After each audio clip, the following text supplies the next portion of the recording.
So, maybe hold your questions and you'll have lots of time to ask them. Appreciate it. Well, good morning. How you doing? Good. All right, it's good to be in Florida. This is a tremendous coincidence. I can't believe how convenient it is because later today I'm participating in the Fred Astaire National Dance. And so, just be able to get, two things done on the same day is really nice. And if you believe that, you should just leave the room now. It is great to be here. We're excited to be in Florida. I want to take the time today and really spend some time challenging us to think in terms of centuries. Think in terms of centuries. Because I really do believe a couple of things about at-risk primary care. It is the challenge of the 21st century to change the business model of U.S. healthcare community by community by community. We don't fundamentally have a clinical care problem in U.S. healthcare. Yes, but the model keeps getting better. 10 years from now, it'll be better than it is today, just like it's better than today than it was 10 years ago. Fundamentally, we have a business model problem, and at-risk models tied to clinical outcomes and patient experience, to me, there is no perfect business model, but it is the answer, and it is the challenge of the 21st century. My second belief is that we are at a tipping point, and 3 to 5 decades from now, this will be the time when it changes. Okay, you could be skeptical about that, because we've been talking about this our whole careers, right? And last time I looked around at $4 trillion, it doesn't look like it's got much of a dent in it. But those of us in this room have that opportunity. So think in terms of centuries. My medical home is the Mayo Clinic in Minnesota. I'm a Minnesota native, trained at Mayo, worked at Mayo later on in my career. This is William Worrell Mayo, the father of the Mayo brothers, Will and Charlie. And he had set up practice in Rochester, Minnesota in the late 19th century. And like many organizations, there was a sentinel moment in the history of the Mayo Clinic. And for Mayo, that was August 21st, 1883. Will Mayo had just finished medical school and had joined his dad in practice in Rochester. Charlie, his younger brother, had just finished his first year of medical school and was back in town. The historian Joseph Leonard described that afternoon like this. In Rochester, the day had been hot with a strong southeast wind. The air was smoky and oppressive. The heavens were overcast with clouds of a dull leaden line, and there were apparently 3 strata, all moving in different directions. It sounds eerie, and it was. In fact, there wasn't just one tornado in southeast Minnesota that day, there were 3. The first hit at 4:30, 10 miles south of Rochester, killed 2 people and injured 10. The third went through around 9:30 p.m. that night, east of town, killed 1 and injured 19. Between those two, what was estimated as an F5 tornado at 7 p.m. went through the heart of Rochester, killed 37 people, injured over 200, and destroyed over 200 homes. There were only 3 hospitals outside of the Twin Cities in 1883 in the state of Minnesota, and Rochester had none of them.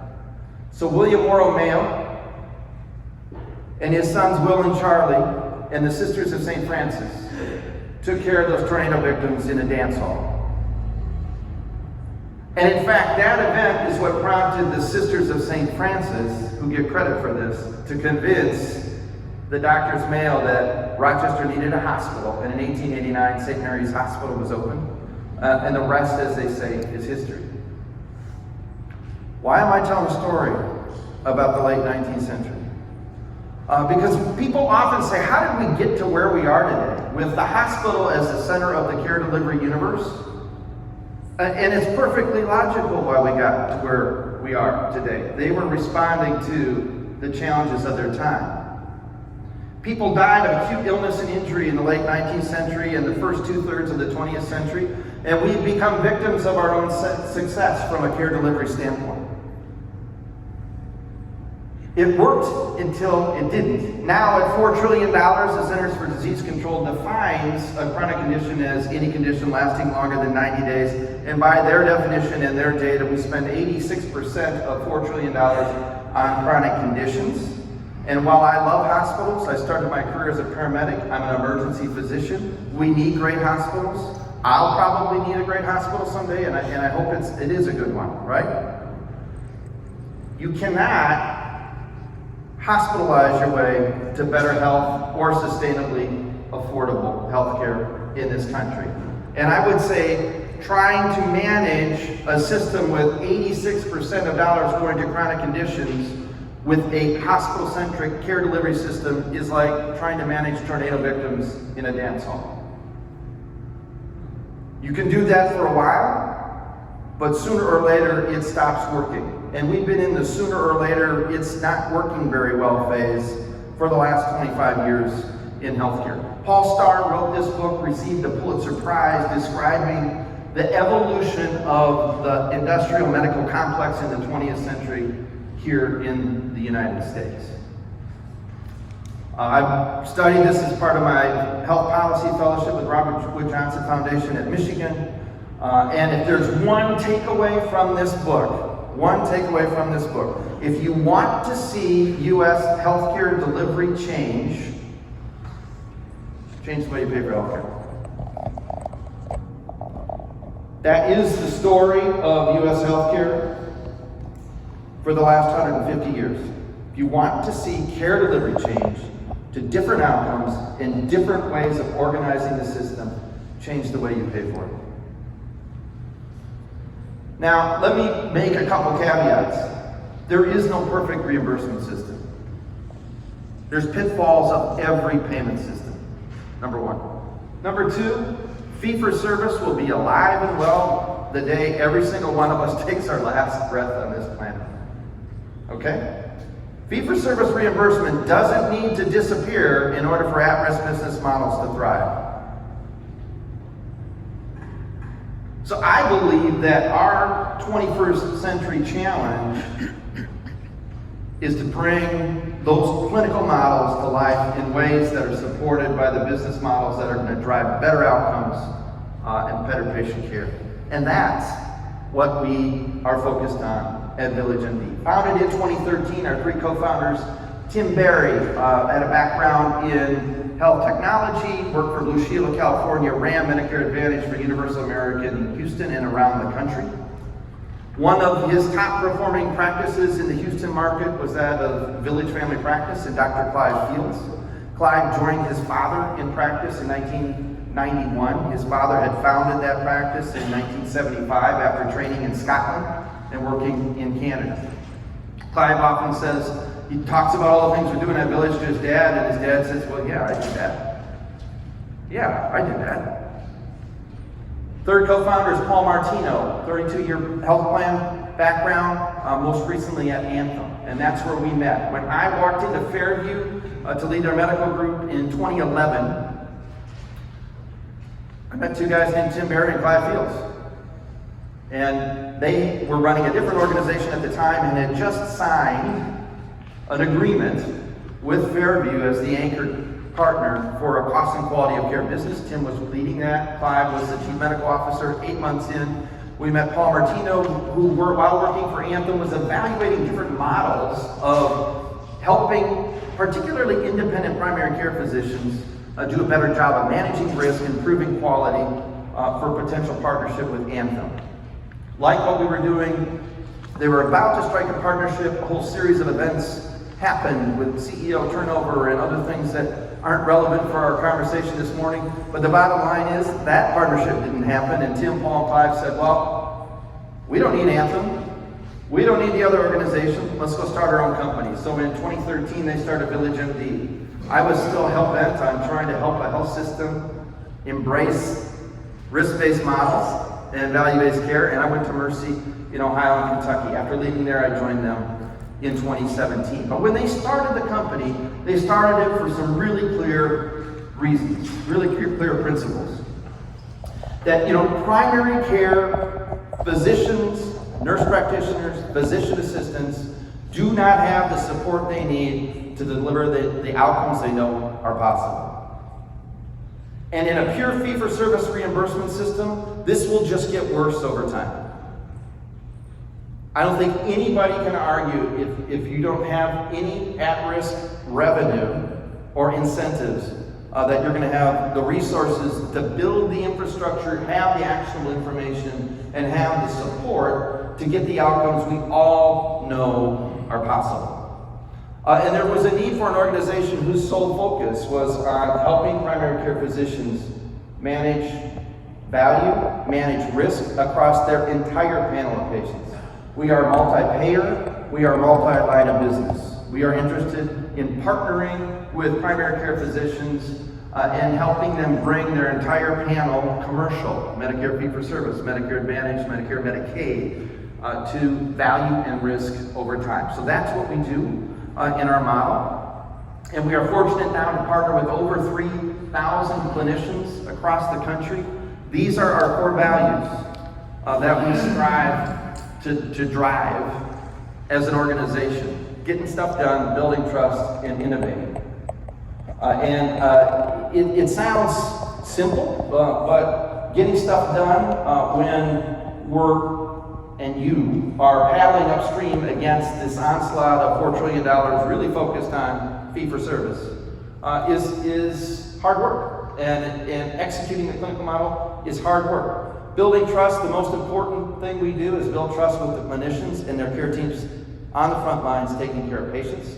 And I was really pleased to see the session at 10 talking about engaging physicians in leading this work right after this. I'm going to end on that note. So that theme is going to come through. But these are our markets right now. We just opened our 17th market. We were, in the last 2 weeks, entered Tampa and Dallas. We'll be in our 18th in the Mountain West region shortly. We are privileged to work with over 3,000 clinicians. We started out as an affiliate model, and we still have that in our largest markets. In 2019, we started Village Medical, our employed group practice, and we did it for 3 reasons. The first was our affiliates said, we like the clinical model, we like the support, not so thrilled about running revenue cycle anymore, can you do more? So our affiliates were raising their hands saying, is there an option to come in? The second is we looked around our markets and saw a number of employed primary care clinicians who weren't necessarily thrilled with their employment arrangement, but weren't going to go get a loan from a bank and set up an independent practice so that they could be an affiliate of ours. And so it was another opportunity to have a different pathway for a physician to choose to come into the model. The third was our partnership with Walgreens, and I'll spend more time talking about that in a few minutes. But the background on that is started at the end of 2017 with Walgreens asking us if we would run their 17 retail clinics in the Houston market. This is the 2 plastic chairs with the blood pressure cuff in between, backed by the pharmacy, door number 1, door number 2. You wave at your neighbor while they're picking up their toothpaste, and you go get your ear looked at. Okay. We said, well, it's not exactly what we do clinically. It can be convenient, okay? There's a place for it. However, it's not the most amazing consumer experience, and it loses money. So other than that, it's a great business. And we said, we may be able to make it a little bit better, but how about we tear down a 30-year store, build a beautiful, modern, private, professional, full-service, at-risk primary care clinic, and bring practicing physicians in the community and their panels of patients into that setting, and take advantage of the clinical benefits of pharmacy integration. And they said, okay, you pick a market, we'll pick a market. We picked Houston, because that's where we were. They picked Phoenix. We had no presence in Phoenix. On January 5th of 2020, we had 0 clinicians and 0 care delivery sites in the city of Phoenix. Today, we have 160 primary care physicians, nurse practitioners, and physician assistants, and 51 care delivery sites in the city of Phoenix, in the Greater Valley. Valley of Phoenix, including, I think, around 25 co-located clinics now. So that's the strategy with Walgreens, and I'll tie it together here in a few minutes.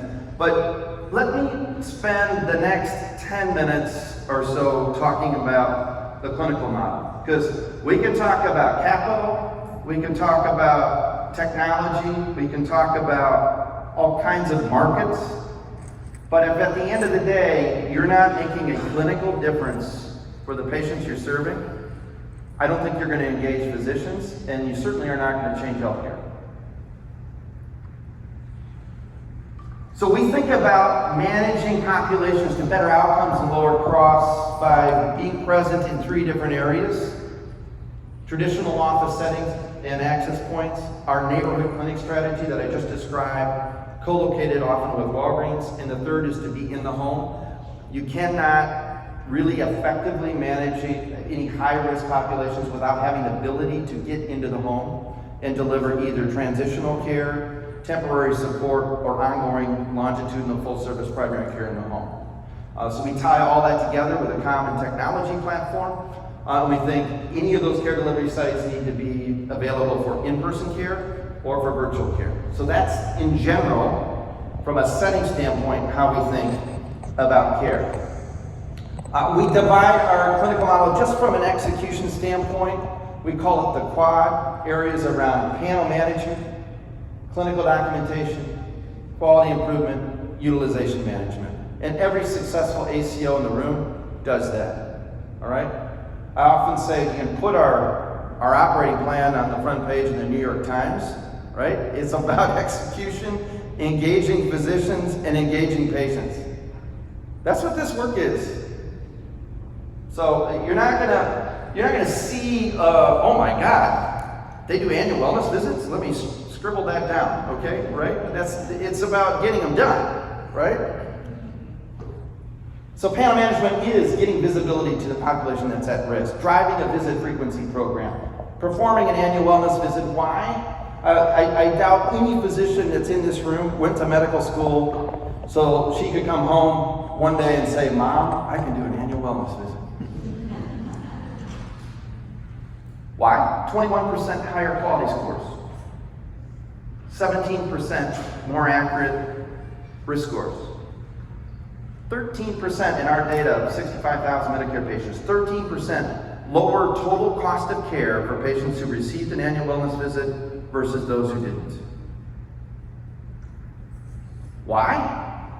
It sets up the whole plan of care for the year. It gets us an accurate picture of what conditions a patient has, so we can deploy ancillary care management resources, so that we can drive more frequent visits, so we can get into the home and do an evaluation. So we hang a lot of weight on that from a panel management standpoint. Clinical documentation and quality metrics, obviously RAF and HEDIS are table stakes for this work. However, I will say that if your focus is on a clinical model, you can drive MLRs in the 60s with a risk score of 1.3. You do not have to have a risk score of 1.8, 9, 2, 2, 1, right? And we don't. We're an all payer, all line of business model. Some models that are in that area are very focused on dual eligible, so somewhat different populations, and no criticism. However, anybody who's paying attention, there is a lot of heat around clinical documentation, RAF, and ACC risk adjustment, and it's very vulnerable to what can happen in Washington. And so if there's not a strong, very solid clinical program to fall back on, there can be challenges for sure with that. And our utilization programs are really focused on a multidisciplinary, proactive, high-risk care management program, a reactive program, including build-out of post-acute networks, and as I mentioned, our in-home capabilities. The one area that we are unique, in addition to our execution and our ability to build trust with clinicians, we do have a team of non-clinicians that we call our population health operations team. Their job is to be the steward of Dr. Regis's data. So if John has a question about his panel, that person needs to come in and say, Dr. Regis, I don't know the answer, if that's the truth, right? Don't make it up, but I will get you the answer. And their job is to be stewards of performance on the panel for each care delivery pod. And then beyond that, they're experts in workflow and operations, and they can help care teams reorganize workflow to get the results we want. Because it's one thing to say, drop off the report with a box of donuts and say, nice job on the green, work on the red, see you in 120 days, right? And most docs are like, yeah, thanks. That's really helpful. I'm going to reorganize my entire practice to take care of your 42 fill-in-the-blank MA patients, right? Okay, thanks for the donuts. But they can help redesign the workflow as well. And then DocOS is our technology platform. I won't spend a lot of time on it today, but we started with the data. And it really is our operating system. We said, what are all the types of data that would be useful in driving populations to better outcomes and lower costs? So we bring in EMR data from over 55 different EMR instances. We bring in fully unredacted claims data, payer reports, ADT feeds, HIE information, lab, PBM, patient-reported data, our app, our remote monitoring data. We put it into the common data model that we can then drive workflow with our care teams and with our support teams. So that's a quick walk through how we do this. Another way of thinking about innovation within the model, we really start by thinking about clinicians, physicians, APPs, pharmacists, social workers. So how do these clinicians, how do we create the right teams? We purposely design our bonus incentive metrics in a way that you cannot be successful as the heroic primary care physician working by yourself. Can't do it. So we are a team-oriented model. We reward our teams, our pods, as a team. So everybody gets the same incentive bonus at that clinic. Platforms, I mentioned some of them earlier, whether that's a care delivery platform, whether that's in-person or virtual, whether that's our app, thinking through different ways of interacting with patients, whether it's in the home, virtually, or in person, or monitoring them. Frequency, we can make this work really, really complicated, and I've been guilty of that sometimes. You see the sick people a lot more frequently, good things happen. If you're seeing them in primary care with an enriched data set, with actionable information, in a model that engages them, their family members, and has lots of different provider types who can support them. It's really remarkable. The more touch points we have, if you look on the y-axis, hospital-related events, and on the x-axis, touch points by any member of our care team, it keeps going down. And it doesn't plateau, it just keeps going down in terms of touch points. So, if you're stuck and don't know how to make the needle move, just start seeing sick people more frequently is a really simple answer. Content. As physicians, we may be really good at making the diagnosis of diabetes and prescribing the right medications. I don't think we're the best at walking a newly diagnosed diabetic through the education around nutrition, diet, opportunities. So we have a diabetic education program that does that. And we're certainly not the best at sorting through and identifying the medication regimen that they can actually afford. And so that's why we engage pharmacists to help with that. So how do you get the right person doing the right work in the model? And then finally, we got to drive content and we got to drive results. So each of those professionals is going to be an expert in a different content area. And we want to drive results and hold ourselves accountable to those results. This is not a straight line up into the right business. right? It just isn't. They call it risk for a reason. And so you gotta be real with what's working and what we need to do to close gaps. We've been fortunate to have good results. But one of the ways we're driving that and executing against that is through a program called CURE. CURE is based out in California, and we partnered with them to develop case-based scenarios, not just for the physicians, but for the APPs, for the MAs, and for the whole care team around, we started with heart failure and COPD. Why did we start with heart failure and COPD? Again, that data set of around 60,000 beneficiaries, just over, so $750 million of spend total, roughly. 55% of that 750, or around just under 400 of the 750 million, was spent on patients who had a diagnosis of COPD, heart failure, or both.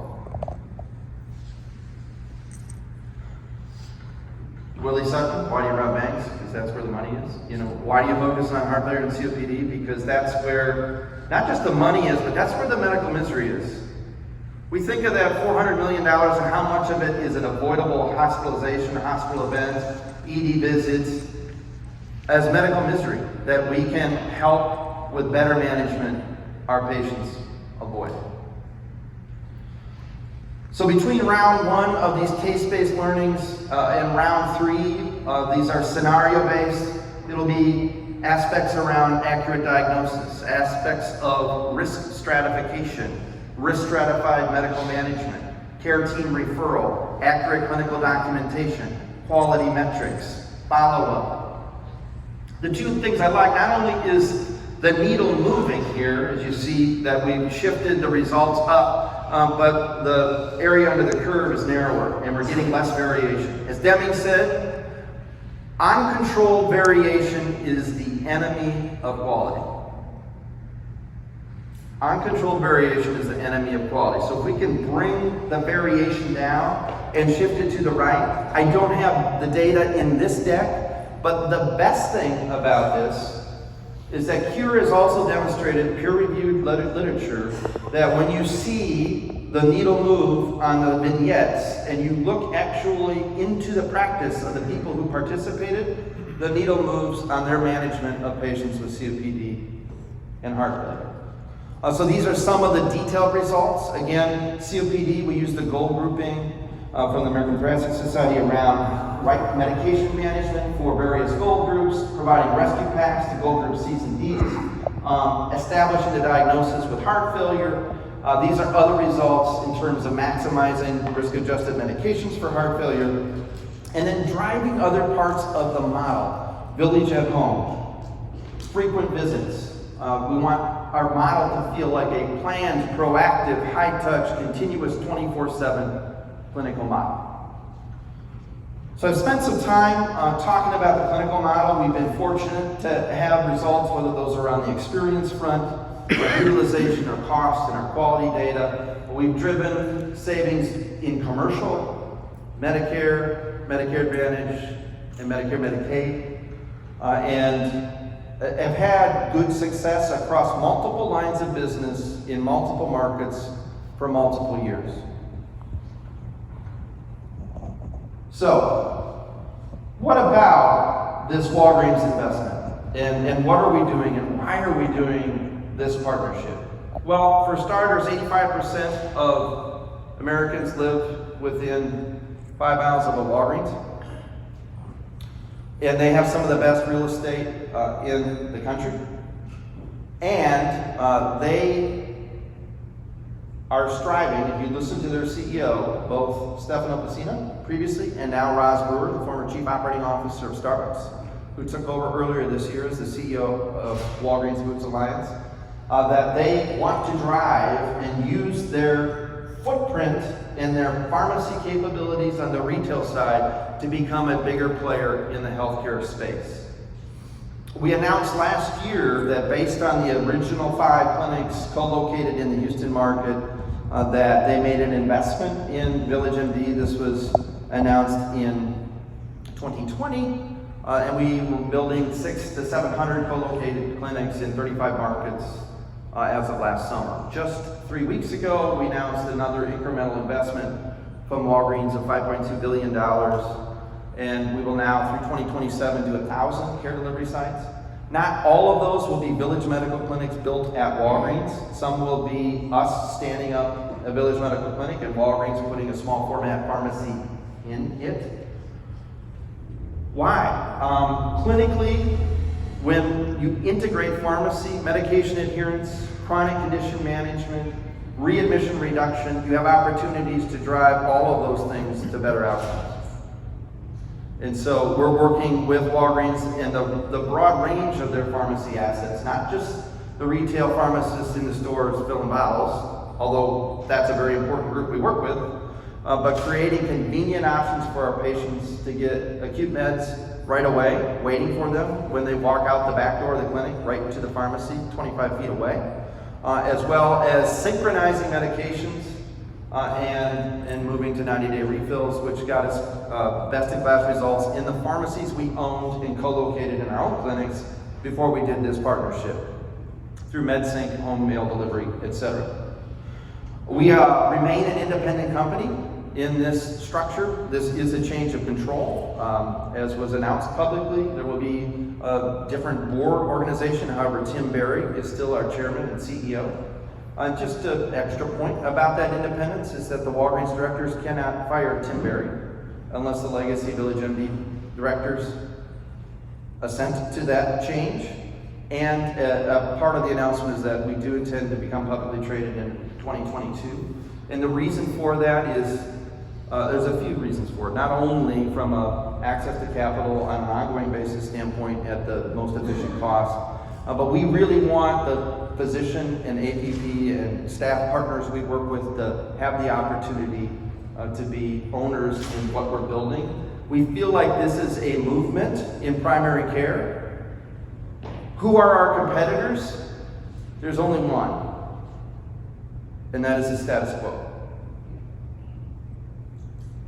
I want everybody in the at-risk primary care success to be wildly successful. Yep, we're going to bump into each other in the marketplace here and there, and sometimes you'll win and sometimes we'll win a particular partnership, but the better we all are, the more this becomes a force that cannot be stopped. And I have vivid memories of the 90s, and I think there's a few people in the room who have vivid memories of the 90s, when we tried at-risk primary care through risk-on groups, and in many parts of the country they failed. In segments of the country they succeeded. And it all bounced back to, let's not try that again. Well, this is our opportunity. There is an interview that Roz Brewer did on CNBC. We're not going to look at that today, but if you're interested, go to YouTube, Roz Brewer, CNBC interview about this particular investment. So we're excited. We think this helps provide a footprint for us to grow across the country. It will not be our only sites. We still will be acquisitive with legacy practices and have traditional office setting footprint. And as I mentioned, we will still be in the home. All right. The clinics are beautiful. They are not retail clinics. They are full-service, physician-led, at-risk primary care clinics, and half of them will be in underserved areas around the country. We are in 17, about to be 18 markets with this now. We have just over 80 total around, we'll have 80 total around the country as we end the year. So essentially we're now on a cadence where we open a co-located clinic every Tuesday and Thursday, somewhere in the United States. And starting next July through the end of 2027, we'll open a co-located clinic every Tuesday, Wednesday, and Thursday, somewhere in the United States. So how are we going to do that? And I want to end this with talking about leadership, clinician leadership, physician engagement, APP engagement, care team engagement. It can't be done without it. This will not become a movement in primary care, whether it's Village MD or others who are like-minded, without engaging clinicians and engaging patients in a different model of care, a different way of thinking about what's possible. And we do that for a variety of ways, whether it's our governance structure, our National Physician Leadership Forum that we just finished in Phoenix last Friday and Saturday, our Physician Leadership Academy that met in person last week. At the end of the day, we just can't be successful without investing in leadership. Dr. Viktor Frankl was one of the most prominent psychiatrists of the 20th century. And I love this quote from him. He says, people who thrive during challenging times do two things: face reality and remain hopeful. Some of you may know his work, Man's Search for Meaning. What I didn't say about Dr. Frankl's bio is that he survived Auschwitz. I think this is a great challenge for us. We're incredibly optimistic about the opportunity in front of us, and we have to constantly face the reality of how hard the work is, what isn't green, what might be flat out red today in terms of a metric, what might have been a terrible patient experience or a terrible physician experience. Face it, be real about it, build trust, and move on. And this is a great way of thinking about this work, which is hard. This work is hard to really get different outcomes, to change the way a physician has been doing something for 35 years. That muscle memory is pretty solid, and it's pretty solid for her care team too. And so that it's challenging work, and I know from the nods you've been in those awkward conversations, but pulling our colleagues into the work of closing the gap between where we are and where we want to be is my definition of leadership. So we spend a lot of time in this Leadership Academy, and I'm going to give you just a taste of it, talking about adaptive change, adaptive leadership. The entire room here is largely filled with technical solutions, many of which are important and good. I just described many of the technical solutions we deploy in the Village MD model. And if you're going to be successful in this work, you better have some technical solutions about how to identify who's in the hospital, because you're not going to be very successful in the post-acute period if you don't find out that they were hospitalized until 6 months later. Right? So there are a lot of technical things we do in this work around data, around workflow, around accurate coding and billing. But if we're talking about changing care, not just for our care teams, but for our patients, I'm sorry, Dr. Fields, I have COPD. You always used to see me once a year, and then if I got sick, why the hell do you want me to come in 6 times a year? Are you just trying to get more money out of me? No, we pay the bills, actually. So it's adaptive change for our patients as well. So this way of looking at the world, the adaptive leadership model, Heifetz and Litsky at Harvard developed this. It's what we use for our core curriculum in our Leadership Academy. It really describes helping people through the change. And one of the key principles is understanding the difference between a technical challenge and adaptive challenge. And a lot of parts of our work have both. And the reason it's important is simple. You can't get through the work of these sticky problems of adaptive change, changing the way care works, engaging and growing a medical group that's new to town. All this kind of work takes longer. And it requires a different kind of investment, and it requires local leaders who are pulling their colleagues in and having these conversations. We cannot phone this in from Chicago. It will not work. That's why we have a Physician Executive Council that includes APPs in every market. We have a Clinical Outcomes Committee that has a line from somebody on that committee to every care delivery site we have. that is looking at our entire scorecard of metrics saying, what up? How do we help you? Or wow, how do we spread the great work you're doing on this particular metric? Because you're way in front of the rest of the market on it. This is why it's critical, because the most common cause of leadership failure is treating an adaptive problem with a technical fix. This is how you lose the hearts and minds of docs and nurses and nurse practitioners. Because they're trying to wrestle with this new way of thinking, and there's no app for that. There is no app for that. So we spent 2 days in Scottsdale, Friday and Saturday. It's just a lousy place to be this time of year. Lousy. 25 degrees when I got up yesterday morning in Chicago. And we spent quite a bit of time talking about adaptive challenges. We were blessed to have Zeke Manuel, who's on our board, present virtually. Andy Slavitt, former CMS director, was there. Well, we had leaders from American Academy of Family Physicians. We had colleagues from our team discussing the work. We had a panel of patients get up and answer questions about what care is like in Village Medical. And we had a chance to get to know people from across the country. We had done these twice a year. We hadn't done any in 2 years because of the pandemic. And we struck a chord. This was a note we got from one of our docs with the subject line, optimistically blown away.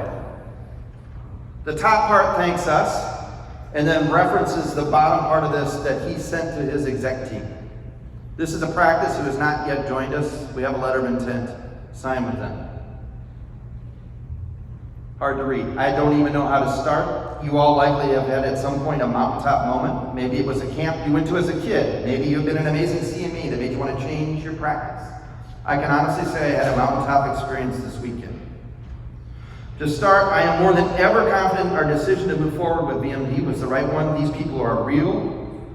Craig and I will share more exec on Tuesday. I will try to organize my thoughts and present something more coherent than someone trying to explain how they just saw Bigfoot riding a unicorn.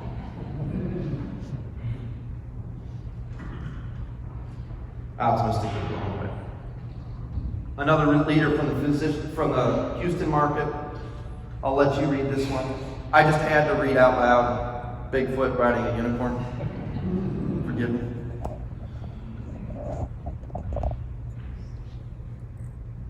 This is why I feel like this can be a movement. And it's not going to happen overnight across the country.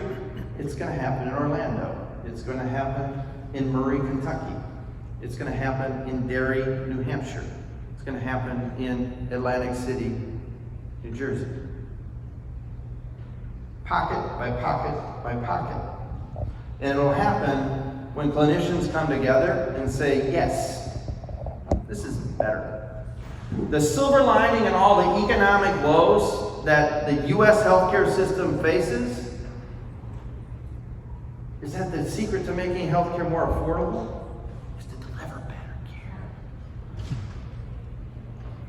If that wasn't true, I might have hung up my cleats a while ago. Making healthcare more affordable is about delivering better care. Many of you probably read Gladwell's book around the tipping point, 3 properties of social phenomena that really tip, really happen. One is the vital few. And I commend you for being part of the organizations. Because many of you are a part of organizations that are still dominated by fee-for-service, and you're here, you're driving this, okay?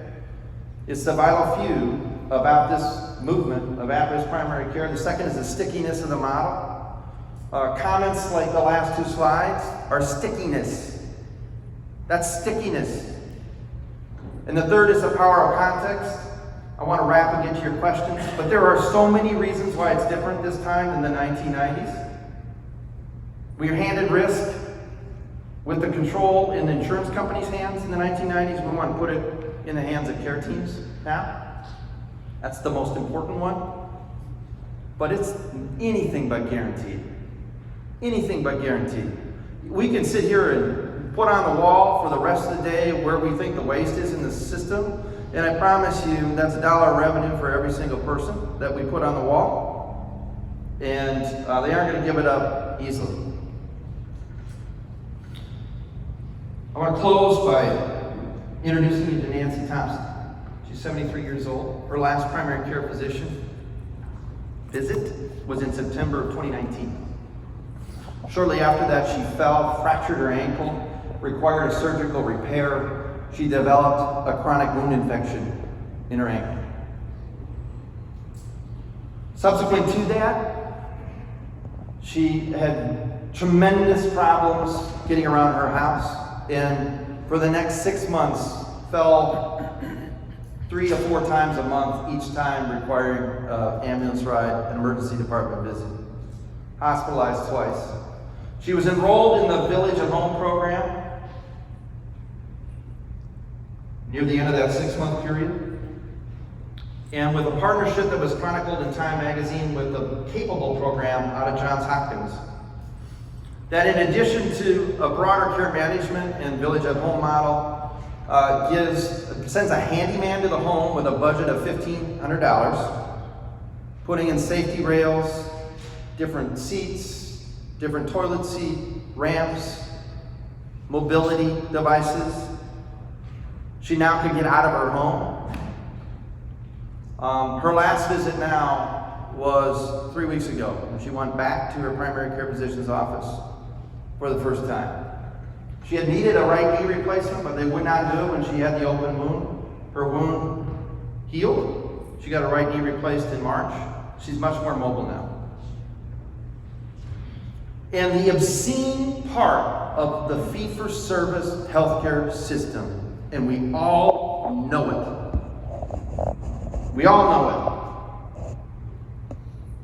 it. Is that system would have just let her keep coming to the ER until one of those falls killed her.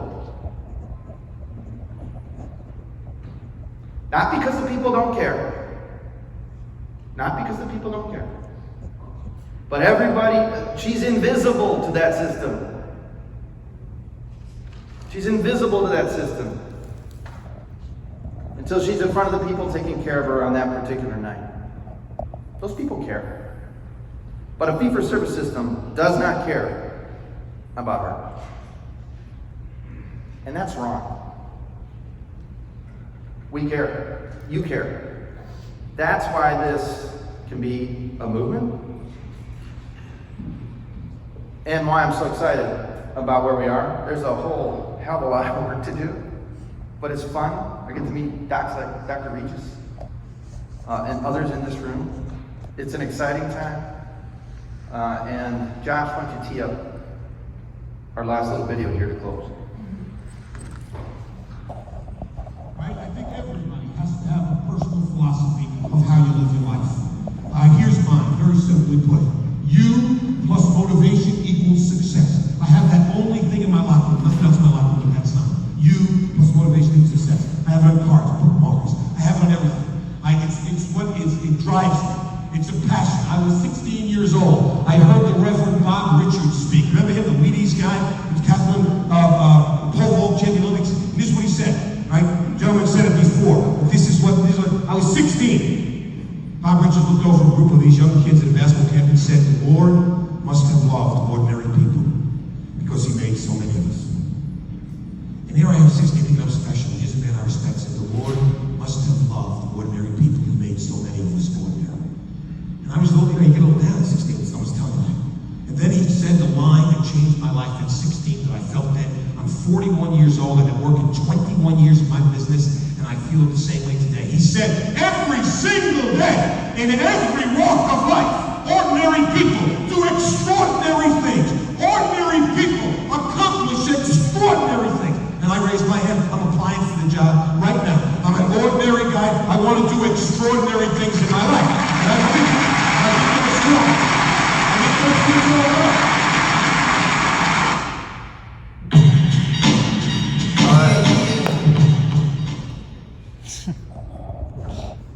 I think that's great. If this is going to be a tipping point, if this is going to be a movement that changes the business model of healthcare, city by city by city, in ways that reward better outcomes, lower costs, less medical misery, then sign me up. I hope we're all ordinary people doing extraordinary things every day. Thanks for having me.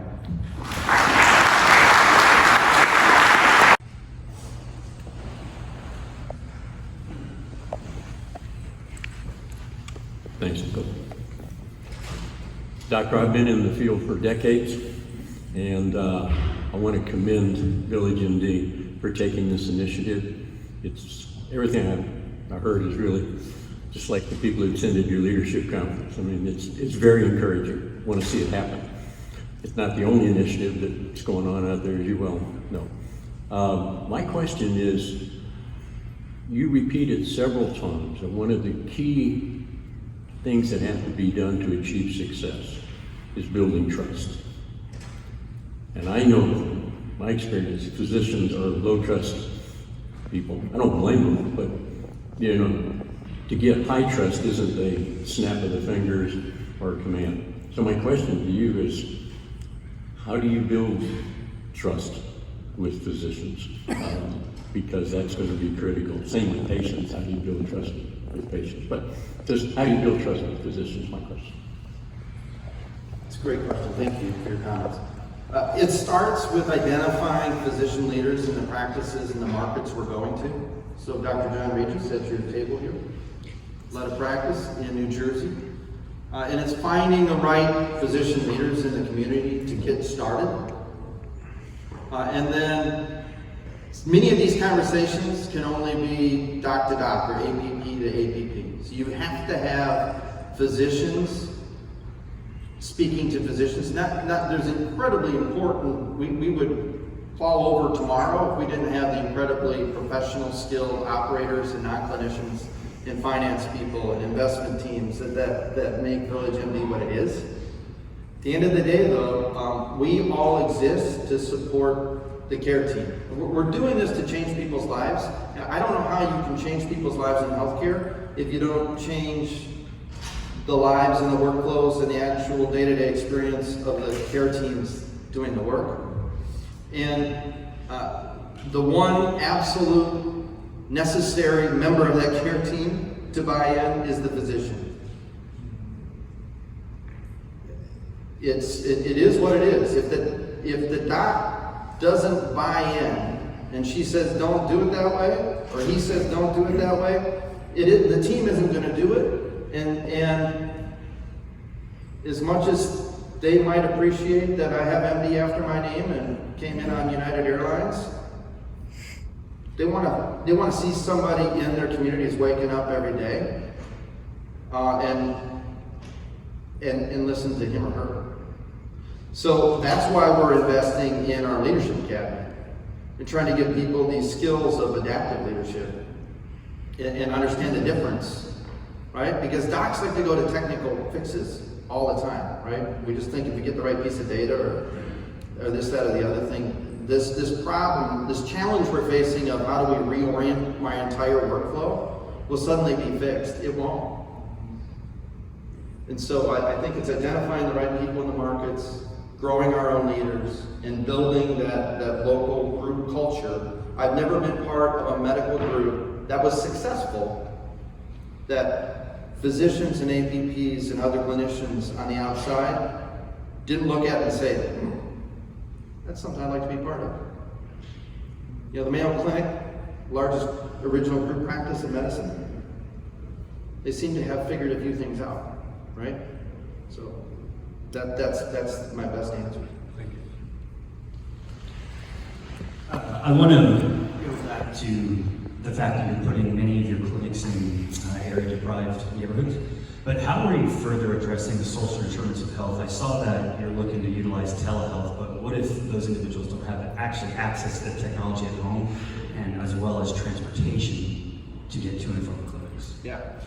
So we're the largest direct contracting entity provider in the country, and that does afford additional waivers in addition to the Medicare Advantage waivers, things that we can do in terms of interventions on SDOH challenges.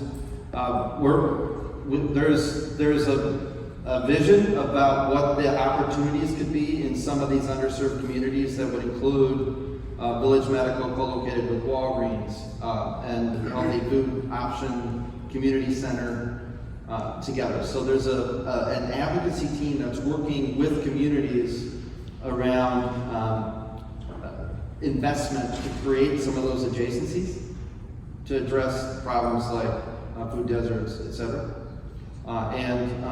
Obviously we also partner with community entities around transportation and some of those things.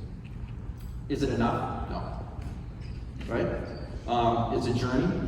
And Tim Berry, our CEO, likes to say, when people ask, where are you going to be in 10 years? And he says, we'll be 10 years further down what we hope is a 100-year journey to try to address these things. Yeah. I might not get a microphone, but first of all, I'm really happy with the work you're doing. It's so nice and hopeful for all the cheerleaders that are in this room and have been doing this for the last decade or more.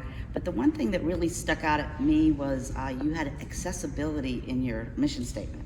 So I wonder, how have you cracked that code with the physician shortages, staffing shortages? Do you have 24/7 triage? How have you cracked this accessibility to primary care? Yeah, part of it's about the care delivery access points we talked about. Part of it is with the co-location strategy with Walgreens. We will have several thousand clinicians in the medical group in the next 3 to 4 years. And so growth, and that's one of the major uses of capital is growth. But in terms of, absolutely virtual is part of that. We have a Village Medical app, and I'm really excited about the next phase of the Village Medical app. We've hired a workforce of APPs that will be available 24/7, 365 for two-way chat with our at-risk patients. That launches in a week. Not across all markets, but by next year we will have it scaled across our markets where we have that accessibility for our patients for chat, and then they have the ability not only to intervene because they're licensed providers, but also to bring them in to the clinic. So I think it goes right back to office, neighborhood, home, in-person, virtual, app, monitoring. And, hopefully that will begin to crack that code. Good morning. I was listening to your introduction, and you mentioned health partners, and I was wondering if you had worked on the total cost of care calculation. They worked so hard on it nationally there. And could you speak a little bit to bringing in the actual dollars in front of the doctors? I know you mentioned quite a few things that you're trying to bring into their workflow. Are you seeing more of that, and how necessary do you think it is? So, yes, I was part of some of the very early meetings on the TCOC metric. I can't take credit for how it turned out, but yes, I remember those early conversations at Health Partners. It is important to talk about the budget and the global dollars. And I'll try to be brief because I want to respect the agenda and the time here, and I'll be available for other questions. Absolutely, a typical 2,000 patient panel in primary care. That's from a fee-for-service standpoint. That's about a $500,000 top-line business in fee-for-service for primary care. After you take out expenses, what's left is what the doc makes for a one-physician panel. But if those 2,000 patients on that panel had an average medical spend of $5,000 per year across multiple lines of business, we think of that as a $10 million business rather than a $500,000 business on the top line. And then how can we get as many of those lives into global risk arrangements over time? It doesn't happen overnight. We work through that with the physicians and help them understand the opportunity because so much can be done through an advanced primary care platform to affect spending downstream, and that's what this model is all Look, I think we gotta move on, is that right? I'm getting the high side. I'm sorry? Okay. Great. Congratulations on all your growth and all the great things that you're doing. It seems like if you underpay providers, they quit and leave, and then if you overpay providers, they retire and spend all that money. So how do you look at provider incentives to kind of keep them engaged and keep them always wanting more to kind of reach that balance? Yeah, well, there's two bites at that. One is with the acquisition, so a significant component of our growth is with acquiring practices, and we clearly structure those arrangements so they are highly incentivized to stay in the model, and that we can bring those panels of patients into our clinical program. Our philosophy on compensation is it's got to be market competitive. We're not going to be able to grow and retain physicians. It needs to be aligned with how we are paid in terms of at-risk and value-based arrangements. We believe in paying forward the things we know are going to drive results rather than asking physicians to wait for a bonus that comes 18 months later. And so we pay for annual wellness visit completion. We pay for HEDIS results. We pay for engagement in our utilization programs. We pay for patient experience. We try to do that on an interim basis through the year. And I'm also convinced that for the rest of my career I will have 3 physician comp plans. That would be last year's comp plan, this year's comp plan, and next year's comp plan. So there's no perfect compensation plan. It will consume every minute of conversation time you allow it to consume with physicians. And so we try to stick to our principles, make tweaks. We are making a more significant change into the panel-based compensation. But you got to have access, you got to have motivation to put your shoulder to the wheel, as you mentioned. But that's how we think about it, at least. I don't know if that's yours. Thank you.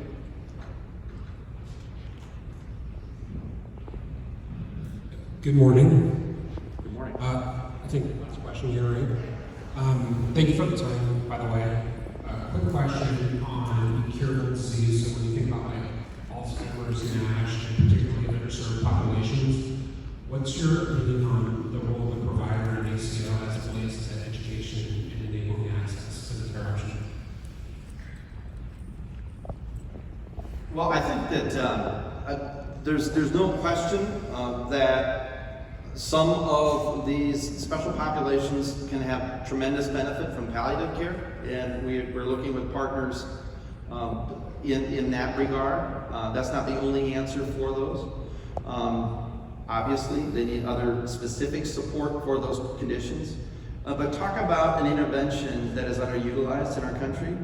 Patients live longer, have a better quality of life, and it costs less. Live longer, better quality of life, costs less. So I don't mean to oversimplify it and just say palliative, but I mean I think